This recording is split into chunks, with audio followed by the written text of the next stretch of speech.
Welcome to Luca and Miguel. Enjoy the video. In this video, I will explain how to remove Dodge Challenger tail lights. First, gather your tools, including a trim removal tool, a ratchet with appropriate sockets, and a flathead screwdriver.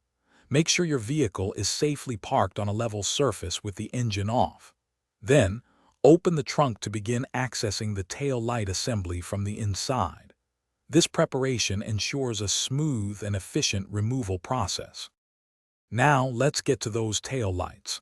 Inside the trunk, you'll see the carpeted liner.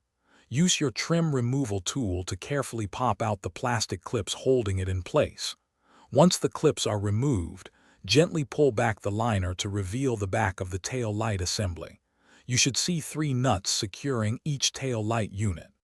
With the nuts exposed, grab your socket wrench and carefully loosen and remove all 3 retaining nuts from the tail light assembly. Be sure to keep these nuts in a safe place. Next, locate the electrical connector attached to the back of the tail light.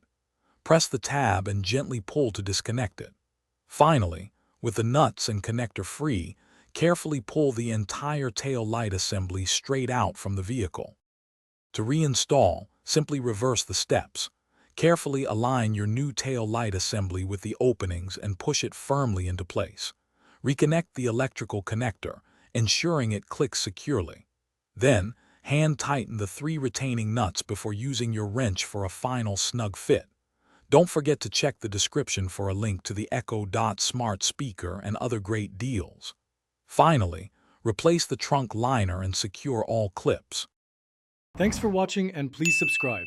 It's the best investment you'll ever make.